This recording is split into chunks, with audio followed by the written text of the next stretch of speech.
Republicans are up in arms over the FBI's raid of President Trump's home, and they're pressuring the Justice Department to explain the reasons for the search. And they're calling for investigations into the FBI and Department of Justice.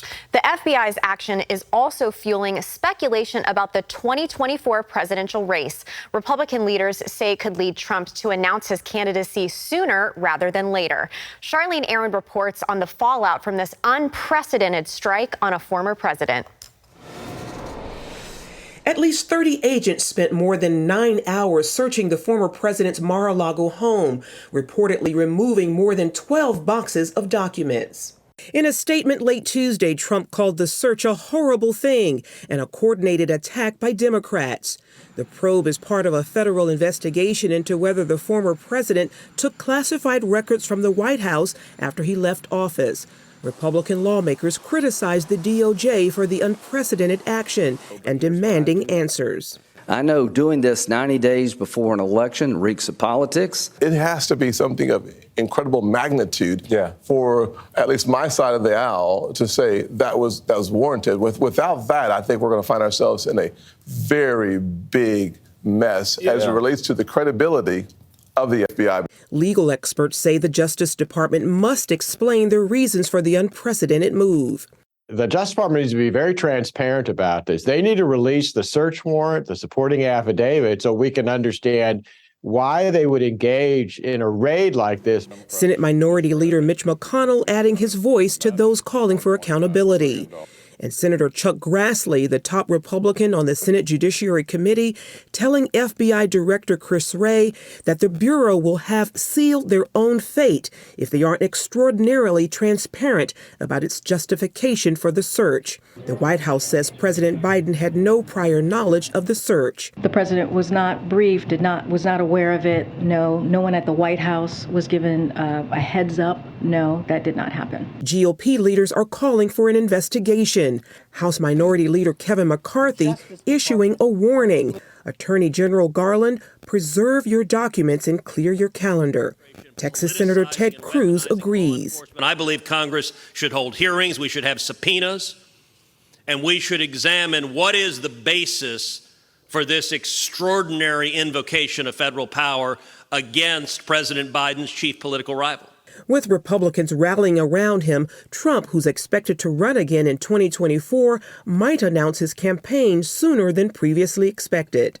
I talked to the president just about an hour ago. The one thing I can tell you is that I believed he was going to run before. I'm stronger in my belief now. Last night, the former president met with a dozen House Republicans at his golf club in New Jersey, who encouraged him to jump in the race soon. Charlene Aaron, CBN News. All right, well, CBN News chief analyst David Brody joins us now for all things politics. He's our resident expert. And David, I don't mean to date myself here, but in reading about this, it seems like I'm watching an episode of 24. Remember with Kiefer Sutherland as Jack Bauer, and I don't know where he would fall into this, but this seems to be a really incredible situation. A number of President Trump's supporters, even his rivals, call it a raid, they call it a witch hunt. The Justice Department claims it was carried out legally. But with the department so quiet on all these details, are they in danger of losing the faith of the American public? No, I don't think there's any question about it, Andrew. And of course, the Democrats, the liberals won't call this a raid. They'll say Donald Trump, he's exaggerating again. It wasn't a raid. It was just, I don't know, about 30 FBI agents in nice suits coming for a little stroll through Mar-a-Lago. Give me a break. We know the deal. Yeah, there's a lot of problems here. Look, normally stuff that the FBI and CIA does, DOJ, typically cloaked in silence. In this case, it is different. When you raid, and that's what it was, when you raid a former president's home, first time ever in American history, you cannot be silent. Silence is the answer. Silence makes it worse. And I think, look, if you look back at the FBI and the DOJ, if we put them all together and you look at the track record, whether it be not doing anything with Hunter Biden at this point, they didn't do anything with Hillary Clinton. We know that hammers were taken, literal hammers taken to Hillary Clinton's BlackBerries by aides and hammered and smashed. Nothing done there. Eric Swalwell, who had, let's just call it relations with a Chinese spy. I can go down the list. I mean, the PTA moms at the school boards that the DOJ has problems with. I mean, where does it ever end? None of that coming to this level.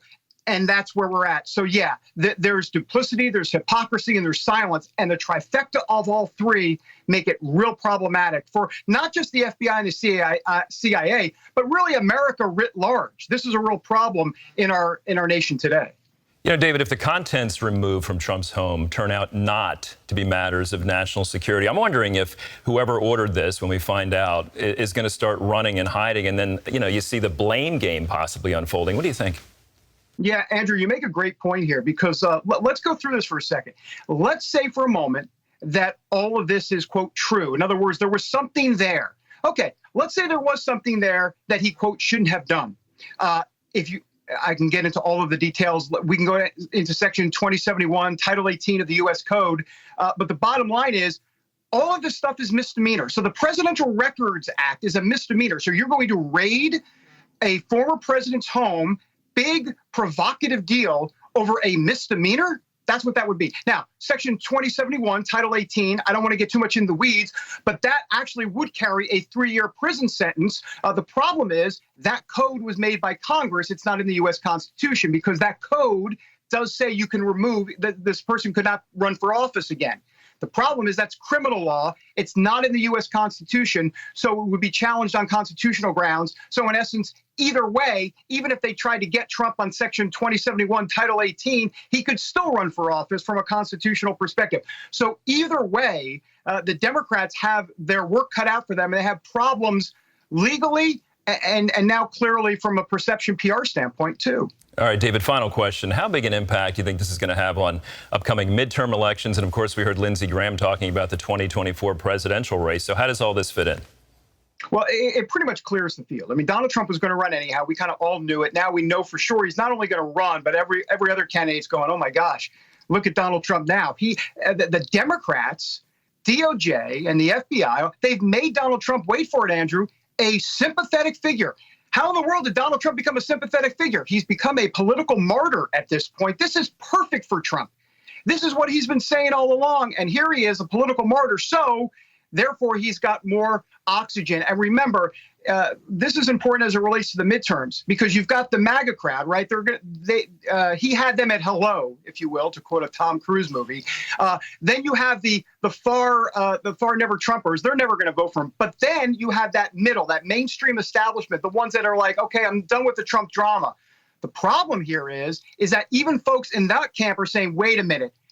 I'm with Trump on this one. Even the ones that don't really like Trump go, hey, this is a bridge too far. And I think that is the softening that Donald Trump could need to get back into the White House in 2024. All right, David, thanks for being with us. Always appreciate your analysis.